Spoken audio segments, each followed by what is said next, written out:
Item ಯಾವುದೇ ಇರಲಿ try ಮಾಡಿ ಆಚಿ ಚಿಕನ್ ಮಸಾಲಾ.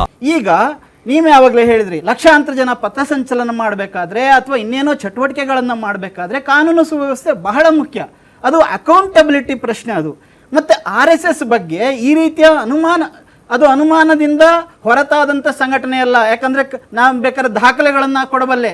ಇಡೀ ದೇಶದಲ್ಲಿ ಕಳೆದ 10-12 ದೊಡ್ಡ ಅಂತಹ ಏನು ಬಾಂಬ್ ಸ್ಫೋಟದ ಘಟನೆಗಳಲ್ಲಿ, ಟೆರರಿಸ್ಟ್ ಘಟನೆಗಳಲ್ಲಿ RSSಗೆ ಅಫಿಲಿಯೇಟ್ ಆದಂತಹ ಜನ ಸಿಕ್ಕಾಕೊಂಡಿದ್ದಾರೆ ಮತ್ತು ತಪ್ಪೊಪ್ಕೊಂಡಿದ್ದಾರೆ. ನಾವು RSSನಲ್ಲಿ ಇದ್ದವರು ಮತ್ತು ಟ್ರೈನಿಂಗ್ ತಗೊಂಡವರು ಬಜರಂಗ ದಳದಲ್ಲಿ, ವಿಶ್ವ ಹಿಂದೂ ಪರಿಷತ್ನಲ್ಲಿ, ಬೇರೆ ಪೂರ್ವಾಶ್ರಮದಲ್ಲಿ ಯಾವ್ದೋ ಒಂದು ಸಂಘ ಸಂಸ್ಥೆಯಲ್ಲಿ ಇದ್ದ ಮಾತ್ರಕ್ಕೆ ಅವ್ರು ನೀವು ಕೊಲೆ ಮಾಡ್ಬಿಡು, ಚುಚ್ಚುಬಿಡು, ನೀನು ಸಾಯಿಸ್ಬಿಡು, ಬಾಂಬ್ ಹಾಕು ಅಂತ ಹೇಳ್ಕೊಟ್ಟಿದ್ದಾರೆ ಅಂತ ಹೇಳಿದಾರ?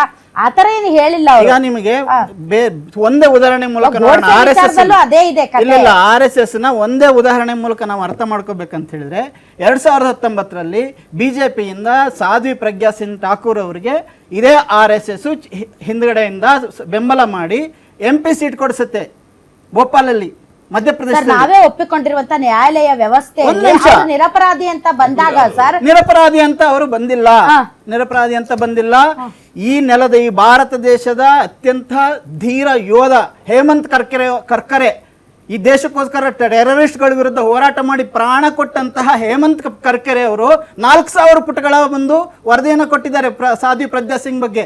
ಯಾಕೆ NIA ಮಾಡ್ತು, ಏನು ಅದು ಕ್ಲೀನ್ ಚಿಟ್ ಕೊಡ್ತು? NIA ಯಾರ ಕೈಯಲ್ಲಿದೆ? ಅದೆಲ್ಲ ಅಲ್ಲ. ಈಗ ನಾವೇ ಸರ್, ನೀವು ಒಂದು ಹೇಮಂತ್ ಕರ್ಕರೆ ಅವ್ರು ಹೇಳಿದ್ದು ಸತ್ಯ, ಈ ನ್ಯಾಯಾಲಯದಲ್ಲಿ ಇತ್ಯರ್ಥವಾದ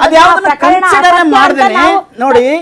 ನಾನು ಇಲ್ಲಿ ಹೇಳಕ್ ಬಂದಿರೋದು ಅದರ್ವೈಸ್ ನಾವ್ ಹಿಂಗ ಹಾಕೋಣ ಸರ್. ಒಂದ್ ನಿಮಿಷ, ಇನ್ನೊಂದು ನಿಮಿಷ ಮೇಡಮ್.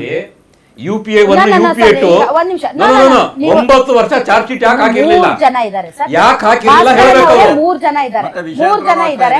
ವಿಷಯಾಂತರ ಅಲ್ಲ. ಒಂದ್ ನಿಮಿಷ RSS ಬಗ್ಗೆ ಯೋಗ್ಯತೆ ಇದೆ. RSS ಬಗ್ಗೆ ಅನುಮಾನಕ್ಕೆ ಕಾರಣ ಇದೆ. ನೀವು ಮಾತಾಡುವಾಗ ಯಾರು ಮಾತಾಡಿಲ್ಲ. ದಯವಿಟ್ಟು ಅಲ್ಲ, ನೀವು ಸುಳ್ಳು ಹೇಳ್ತಿರೋ ನಿಜ ಹೇಳ್ತಿರೋ ನಾನು ಅಲೋ ಮಾಡ್ತೀನಿ ಅವ್ರಿಗೆ, ಅವ್ರು ಮಾತಾಡ್ತಾರೆ. ನಿಮಗೆ ಇವಾಗ ಅವಕಾಶ ಇಲ್ಲ, ನೀವು ಮಾತಾಡ್ಕೂಡ್ದು. ನಾನು ಅವಕಾಶ ಮಾತಾಡ್ಬೇಕಷ್ಟೇ. ಭಾಸ್ಕರ್ ಅವರೇ, ನಿಮ್ಮನ್ನ ಸಮಾಧಾನ ಮಾಡೋದಕ್ಕೆ ಇಡೀ ಶೋನ ನಾನು ವ್ಯರ್ಥ ಮಾಡಕ್ ಇಷ್ಟಪಡೋದಿಲ್ಲ. ಒಂದು ಆಮೇಲೆ ಸರ್, ಇನ್ನೊಂದು ಸರ್, ಮೊನ್ನೆ ಇದು ಯಾರದು ಆ ಹುಡುಗಿ ಮೇಲೆ ರೇಪ್ ಮಾಡಿದವನು ಹೊರಗಡೆ ಓಡಾಡ್ತಾ ಇಲ್ವಾ ಸರ್? ಅವನ್ನ ಪೊಲಿಟಿಷಿಯನ್ ಮಾಡಿಲ್ಲ, ಅವನ ಹೆಸರೇನೋದು, ಇದು ತುಂಬಾ UPದು ಆ ಹುಡುಗಿದು. ಸೊ ಈ ತರದ ಘಟನೆಗಳು ಎಲ್ಲಾ ಕಾಲದಲ್ಲಿ ಆಗಿದೆ. ಆದರೆ ಈಗಿರುವಂತಹ ಪ್ರಶ್ನೆ ಇವಾಗ ಇವರು ಯಾರು ರಾಜ್ಯಸಭಾ ಸದಸ್ಯರ, ಅವ್ರ ಹೆಸರೇನು ಘಾಟ್ಗೆನಾ? ಅವ್ರ ಹೆಸರು ನಾರಾಯಣ ಬಾಂಡ್ಗೆ ಅವರು ಒಂದು ಪತ್ರ ಬರೆದಿದ್ದಾರೆ. ಯಾರಿಗೆ? ಖರ್ಗೆ ಅವ್ರಿಗೆ. ಅದರಲ್ಲಿ ನೀವು ಸಂಘ ಪರಿವಾರದ ಮತ್ತು ಹಿಂದೂ ನಾಯಕರುಗಳ ಸಾವುಗಳನ್ನು ಪರಿಗಣನೆಗೆ ತೆಗೆದುಕೊಳ್ಳಬೇಕು, ಸೈದ್ಧಾಂತಿಕ ಹೋರಾಟದ ಸಾವುಗಳು ಅಂತ. ಸಂಘ ಪರಿವಾರ ಒಂದು ಸಾಮಾಜಿಕ ಮತ್ತು ಸಾಂಸ್ಕೃತಿಕ ಸಂಘಟನೆ ಆದರೆ ಸೈದ್ಧಾಂತಿಕ ಹೋರಾಟದಲ್ಲಿ ಪ್ರಾಣ ತ್ಯಾಗ ಮಾಡುವಂತಹ ಆ ಲೆವೆಲ್ಗೆ ಯಾಕೆ ಇಳಿಬೇಕು? ಪ್ರಾಣ ತ್ಯಾಗ ಮಾಡುವ, ಸೈದ್ಧಾಂತಿಕ ಹೋರಾಟದಲ್ಲಿ ಪ್ರಾಣ ತ್ಯಾಗ ಮಾಡುವ ಅಥವಾ ಪ್ರಾಣವನ್ನೇ ಬಲಿ ಕೊಡುವ ಹೋರಾಟ ಇದೆಯಂತ ಹೋರಾಟ. ಸೊ ಇದ್ರ ಬಗ್ಗೆನೂ ಪ್ರಶ್ನೆ ಬೇಕಲ್ಲ. I will come back. ಇನ್ನು 3 ಜನ ಅತಿಥಿಗಳಿದ್ದಾರೆ, ಅವ್ರನ್ನ ಮಾತಾಡ್ತೀನಿ. ಒಂದು ಬ್ರೇಕ್. ನಿಮ್ಮ ಹಳೆಯ ಒಡವೆನ ಅಧಿಕ ಬೆಲೆಗೆ ಮಾರಬೇಕೆ?